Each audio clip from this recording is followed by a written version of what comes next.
Então, pessoal, vamos começar justamente por algo que vocês estão comentando bastante aí no chat agora, que é justamente a questão do piloto, né, que está desaparecido dentro do Irã. E ontem, pessoal, eu vou ser bem sincero com vocês, foi algo que me perturbou bastante durante o dia, tudo isso. Eh, Nós temos ali, né, um F-15 que conta com 2 tripulantes, e esse F-15 foi abatido dentro do Irã. Eu vou trazer mais informações aqui, mas só resumindo um pouco para vocês. E começou uma verdadeira busca, uma operação de resgate muito grande dentro do território iraniano, inclusive com naves americanas voando muito baixo mesmo, tá? Para vocês terem uma ideia de como essa operação foi assim sem precedentes, nós tínhamos um avião-tanque abastecendo no ar 2 helicópteros Apache americano, tá, pessoal? Então vocês imaginem a altura que um avião estava voando, um avião-tanque baixo, para poder abastecer 2 helicópteros em pleno ar para buscar ali esses 2 pilotos, né? Nós tivemos então o regime iraniano fazendo um anúncio na TV, falando que o regime iria dar recompensas grandiosas, não falaram qual o tamanho dessa recompensa, se é dinheiro, o que que é, mas daria recompensas grandiosas para quem conseguisse capturar, né, esses 2 tripulantes. Ao longo do dia, eu fui acompanhando, eu vou até contar um bastidor pessoal para vocês, eu estava na missa ontem, né, foi na parte da tarde, como sempre na Semana Santa às 3 da tarde, é o horário da Paixão de Nosso Senhor, e eu estava recebendo no meu relógio, né, as notificações aqui, olhando e rezando por esses 2 tripulantes, pessoal, porque é uma situação drástica, né, o que eles estão vivendo. Um deles conseguiu ser resgatado e o outro, até o momento que eu estava aqui com tudo pronto para entrar ao vivo com vocês, não tinha sido encontrado ainda. E aí algumas pessoas podem estranhar, falar, ué, mas como encontraram um e o outro não? O que acontece, pessoal, é que quando a nave está para é muito rápido. Só para vocês terem uma noção, a barreira do som é 800 e poucos quilômetros por hora. Então, imagine a velocidade que esse jato estava. O tempo entre a ejeção de um e de outro, tá? Assim, em questão de segundos, pode dar uma diferença de 100, 200 quilômetros, tá? Deixa eu só fazer uma conta aqui, ó, 800 quilômetros convertido em metros por segundo.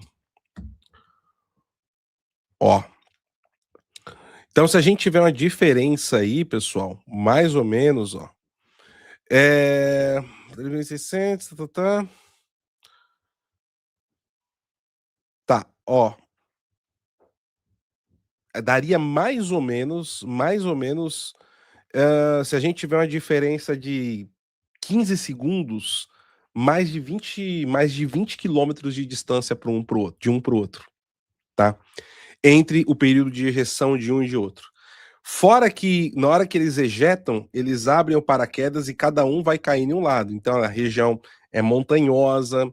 Então, assim, aonde caem os destroços, não necessariamente aonde caem os pilotos. Então, é muito fácil de eles caírem, cada um ir para um lado completamente diferente, né?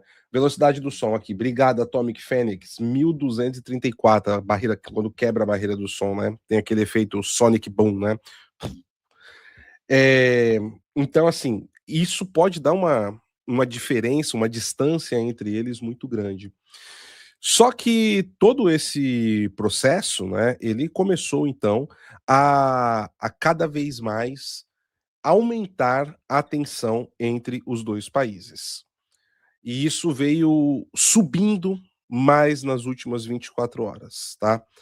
Primeiro ponto, porque se o Irã um ponto importante. Depois que o Irã ofereceu essa recompensa, muitos nômades beduínos iranianos começaram a ir para o local mais ou menos próximo onde esse avião caiu, fortemente armados para tentar é encontrar esses 2 tripulantes, tá? Encontrando esses 2 tripulantes, entregar para o regime. Para o Irã, já tem uma propaganda muito forte, tá? Porque ontem foi abatido esse F-35, um A-10 também foi inutilizado, ele chegou a não cair, mas foi inutilizado. Mais 2 helicópteros também sofreram avarias sérias, tripulantes ficaram feridos, porque realmente eles estão voando muito baixo para tentar resgatar esse tripulante que não foi encontrado ainda. Então, para a propaganda iraniana nesse momento, é algo maravilhoso, né? Então, assim, derrubou um F-15, tem ali uma caça a um tripulante que está atrás das linhas inimigas, né? Apesar de não ter uma linha definida, né, uma linha de enfrentamento, mas é o termo que se usa. E no meio de tudo isso, para os Estados Unidos também, passa uma imagem de propaganda que não é a melhor possível. Então, isso demanda com que você aumente ainda mais a retórica dos 2 lados, tá? Para ter uma disputa ali de quem está com a vantagem nessa situação toda. E aqui eu estou dando uma explicação bem técnica, tá, pessoal? É uma explicação bem técnica para a gente entender o aumento da escalada retórica e das ações nas últimas horas. E a gente vai chegar nisso daí. O que está acontecendo então? Primeiro ponto, o mais importante de todos. E assim que deve ser, porque se não for assim, é um problema sério para qualquer presidente americano que estivesse na situação que o Donald Trump está nesse momento, tá? Que é isso aqui. Donald Trump ordenou uma operação extraordinária de busca para resgatar o piloto do caça F-15E, que foi abatido ontem pela defesa antiaérea do Irã. A missão é complexa e sem limites. O piloto caiu a sudoeste das províncias de Coglier e Boyar Ahmad, uma área montanhosa sob controle operacional da Guarda Revolucionária do Irã. Essa região é uma província do interior do Irã e não faz fronteira com nenhum país do Oriente Médio. Isso significa que os Estados Unidos implantam sua missão de resgate diante dos radares iranianos e das informações de satélites fornecidas pela China e pela Rússia, tá? Isso daqui é um outro fator, tá? E isso daqui é um outro fator que politicamente aqui dentro dos Estados Unidos gera um outro problema, porque há uma cobrança, tá, pública ao presidente Donald Trump pelas concessões que ele tem feito à Rússia, tá? E isso tem sido feito até mesmo por pessoas que apoiam a operação, tá? Existem tensões dentro do Partido Republicano, cobranças, tá, no Capitólio de parlamentares em cima dessa questão. E aqui, né, tem essa informação cada vez mais clara que a Rússia e a China está oferecendo dados, tá? Isso aqui é um outro ponto que a gente tem que colocar no radar das análises, tá, pessoal? Iraque, Kuwait e Arábia Saudita são os países mais próximos da área que o Irã está explorando para capturar o piloto do F-15E. Na situação atual no Oriente Médio, a operação de resgate seria realizada a partir de bases no Kuwait e na Arábia Saudita.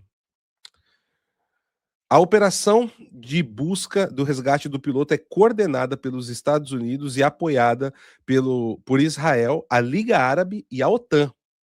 Trump conhece a história do Oriente Médio e sabe o que aconteceu com o presidente democrata Jimmy Carter, quando o Irã encenou a crise dos reféns entre 1979 e 1981. E, gente, o Jimmy Carter ele perdeu a eleição, tá, para o Ronald Reagan muito por conta disso. Tudo bem que, na verdade, os democratas perderam, né, a eleição para o Ronald Reagan muito por conta disso.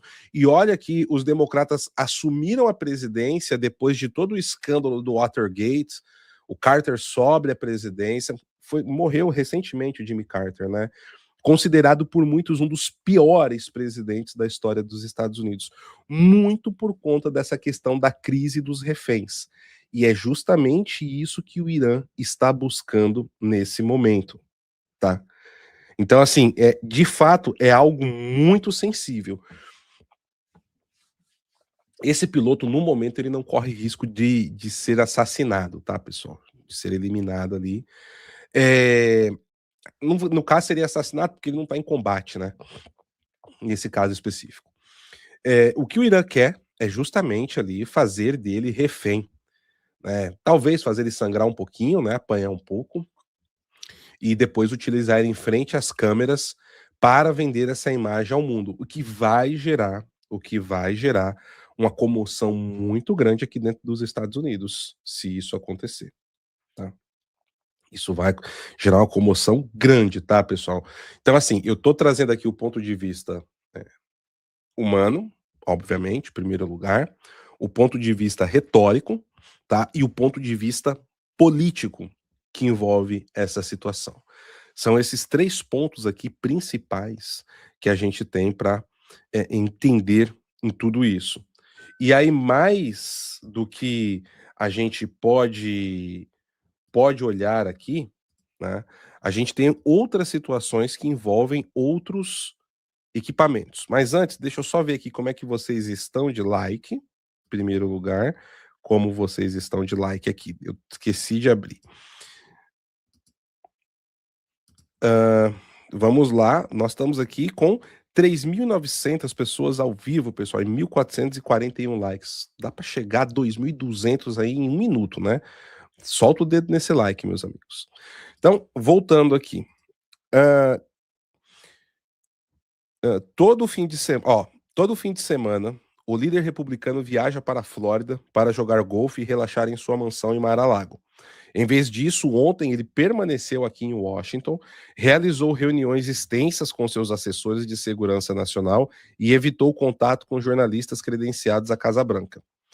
Quando a defesa aérea iraniana bateu o F-15E, o Pentágono enviou helicópteros Black Hawk para resgatar os 2 pilotos, que se ejetaram ao mesmo tempo e ligaram seus rádios. Eu até recomendo, pessoal, depois vocês assistirem o filme Black Hawk Down, tá? Que fala de um caso real de um helicóptero Black Hawk que cai meu Deus, me fugiu o nome do país, no chifre da África ali, Somália.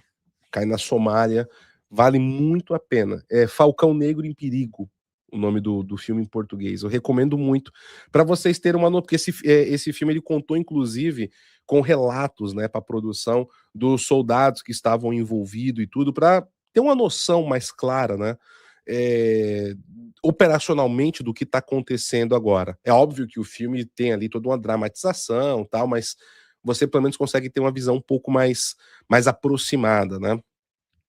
Os Estados Unidos conseguiram resgatar um dos pilotos, já que os helicópteros Black Hawk tiveram que deixar a área sob constante fogo de artilharia iraniano. Na Casa Branca, explicaram que a noite era um recurso de sobrevivência para o piloto que ficou em território inimigo. E então acrescentaram que as possibilidades de resgate seriam reduzidas quando o dia facilitasse a busca e captura comandada pela Guarda Revolucionária. Tá? O acidente do caça F-15E colocou o secretário da guerra Pete Hegseth em uma situação constrangedora. 2 dias antes, em uma coletiva de imprensa, Hegseth havia assegurado que os Estados Unidos controlavam o espaço aéreo do Irã. Essa declaração oficial ontem foi negada no campo de batalha, e apenas 12 horas a defesa iraniana bateu o caça F-15E, inutilizou 2 Black Hawks e anulou uma aeronave A-10 Warthog, voando nas proximidades do Estreito de Hormuz. Trump não está satisfeito com Hegseth. Enquanto forças especiais dos Estados Unidos procuram o piloto caído, o Irã mobiliza a Guarda Revolucionária e anuncia uma recompensa pesada por informações que permitam capturar o aviador inimigo que ainda está escondido nas províncias. Trump sabe que a captura eventual do piloto dá ao Irã a vantagem ao negociar um cessar-fogo. E é por isso que ele ordenou um destacamento extraordinário das forças especiais na província montanhosa iraniana. O presidente dos Estados Unidos ainda não decidiu quando reconhecerá oficialmente que há um piloto à mercê do Irã e em quais circunstâncias o caça F-15E foi abatido pelo regime xiita. Enquanto isso, Trump convocou hoje Marco Rubio, secretário de Estado, e Pete Hegseth, secretário da Guerra, à Casa Branca, de onde receberá informações do Oriente Médio e ordenará as próximas medidas para resgatar o piloto dos Estados Unidos. Tá? Então, pessoal, esse aqui é o primeiro ponto que eu queria deixar bem claro para vocês. Além de toda a situação do piloto, qual é a gravidade que envolve tudo isso? E o que está acontecendo nos bastidores aqui de Washington nesse sentido? Para a gente ter uma visão clara das decisões que serão tomadas nas próximas horas. Inclusive, vocês viram aqui que eu trouxe essa informação do Marco Rubio em Washington. Na Casa Branca, convocado pelo presidente Trump. E já surgiram aí as primeiras ações, tá, em retaliação. Eu vou trazer para vocês aqui. Bom, o que aconteceu agora, pessoal? O que a Secretaria de Estado americano acabou de publicar, tá? Eles publicaram a coisa de mais ou menos 1 hora e pouquinho atrás. O secretário de Estado Marco Rubio revoga green cards de estrangeiros com ligações ao regime terrorista iraniano, tá? E aqui tem um ponto importante. Quem aqui se lembra de um nome que foi eliminado no dia 1º de janeiro de 2020? Qassem Soleimani. Quem se lembra do Qassem Soleimani, pessoal? Digita 1 aí no chat, por favor. Tá? Vamos lá, digitem aí 1 no chat. Deixa eu só fazer uma alteração aqui, pessoal, na transmissão. Pronto. Enquanto vocês estão digitando aí, quem lembra? Então, Qassem Soleimani.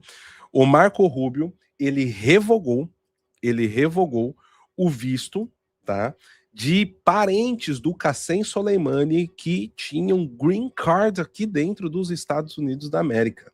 Tá? Olha só. Na noite passada, a sobrinha e a sobrinha neta do falecido major-general Qassem Soleimani, da Guarda Revolucionária Iraniana, foram presas por agentes federais após o secretário de Estado Marco Rubio rescindir seu status de residente permanente legal. Hamideh Soleimani Asfar e sua filha estão agora sob custódia do Serviço de Migração e Alfândega americano. Eu estou lendo aqui o informe, tá, pessoal? Deixa eu até compartilhar com vocês. Eu estou lendo aqui o informe no próprio site da Secretaria de Estado americano. Tá aqui, ó. Departamento de Estado. Tá vendo? Então, nós temos aqui, estão com o ICE, tá, pessoal? Hamideh Soleimani e sua filha estão agora sob custódia do Serviço de Imigração e Alfândega dos Estados Unidos, como identificado tanto por reportagens quanto por seus próprios comentários nas redes sociais. Soleimani Afshar é uma defensora declarada do regime totalitário e terrorista do Irã. Enquanto morava nos Estados Unidos, já colocaram no passado, tá, pessoal? Enquanto morava nos Estados Unidos, ela promoveu a propaganda do regime iraniano, celebrou ataques contra soldados americanos em instalações militares no Oriente Médio, elogiou o novo líder supremo iraniano, denunciou a América como grande Satanás e expressou seu apoio inabalável ao Corpo da Guarda Revolucionária Iraniana, uma organização terrorista designada. Afshar Soleimani promoveu essa propaganda para o regime terrorista do Irã enquanto desfrutava de um estilo de vida luxuoso em Los Angeles, como comprovado por suas frequentes postagens em sua conta do Instagram recentemente deletada. Além da rescisão do status aqui de LPR, né, então do Green Card, de Hamideh Soleimani Asfar, e da sua filha, o marido de Afshar também foi proibido de entrar nos Estados Unidos. No início deste mês, o secretário Rubio também encerrou o status legal de Fatmeh Adershir Larinjani, filha do ex-secretário do Conselho Supremo de Segurança Nacional do Irã, Ali Larinjani, e de seu marido Sayed Kalandar Motamedi. Gente, é incrível, né? Parece os comunistas brasileiros, né? E os comunistas cubanos também, né? E aqui não estou falando do povo cubano que está na Flórida, não, tá, pessoal? Estou falando da elite do partido cubano. Mas a gente vê aqui aquela mesma hipocrisia. Não, os Estados Unidos não presta, é o imperialismo americano, é isso, é aquilo, é não sei o quê. Na hora que tem a primeira possibilidade, vai para os Estados Unidos. E olha só, os Estados Unidos é tão imperialista, é tão malvadão, os Estados Unidos é tão grande satã, que dá residência para as filhas do Soleimani, do Ali Larinjani, parente do Ali Larinjani, com residência nos Estados Unidos. O cara que era praticamente o governante do Irã depois da morte do Ali Khamenei. Pô, que grande satã esse, hein? Nossa, que malvadão esses Estados Unidos aí, hein? Então, percebam, pessoal, né, como a narrativa anti-americana, que é muito viva no Brasil, ela é uma coisa incrustada, né? Eu sempre falo que a gente tem que tratar dos problemas, tem que tratar das coisas boas de todas as nações, de todos os países. Mas você, né, nessas horas você percebe o quanto que a narrativa anti-americana ela cai por terra com esse tipo de coisa, né? Tanto a Desir Larinjani quanto o Motamed não estão mais nos Estados Unidos, estão proibidas de entrar no futuro. O Departamento de Estado dos Estados Unidos expressa seu agradecimento ao Departamento de Segurança Interna, o DHS, né, o Homeland Security, dos Estados Unidos e ao Serviço de Imigração e Alfândega americano por sua parceria e colaboração contínua na manutenção de segurança dos americanos. A administração Trump não permitirá que nosso país se torne um lar para estrangeiros que apoiam regimes terroristas anti-americanos. Tá? Disse aqui o comunicado. Aí nós temos um. Deixa eu compartilhar aqui a tela novamente com vocês, pessoal. Eu fechei aqui a tela compartilhada. Vamos lá. Eu tenho aqui a tela compartilhada. Vou compartilhar com vocês o secretário de Estado, tá? Marco Rubio. O Marco Rubio fez aqui, tá? Aqui, acho que dá para. Deixa eu só melhorar o zoom aqui. O secretário de Estado, Marco Rubio, ele fez uma publicação na sua conta do X, tá? Agora há pouquinho, às 11h39 da manhã, aqui coisa de 2 horas e 20 minutos atrás, no horário de Washington, D.C. Até recentemente, Hamideh Soleimani Afshar e sua filha eram residentes permanentes portadoras de green card e viviam luxuosamente nos Estados Unidos. Afshar é sobrinha do falecido major-general iraniano Qassem Soleimani. Ela também é uma defensora declarada do regime iraniano, tendo celebrado ataques contra americanos se referindo ao nosso país como grande satã. Esta semana revoguei o visto de residência permanente de Afshar e de sua filha, e elas agora estão sob custódia do ICE, aguardando deportação dos Estados Unidos. O governo Trump não permitirá que nosso país se torne um lar para estrangeiros que apoiam regimes anti-americanos. Tá? Então tá aí a declaração forte que o secretário de Estado Marco Rubio, e sempre vale lembrar, estou aqui pelo rubismo cultural, né? Fazia tempo que eu não falava isso, mas o Marco Rubio, ele fez essa postagem e tomou essa ação nas últimas horas, tá? Tomou essa ação nas últimas horas.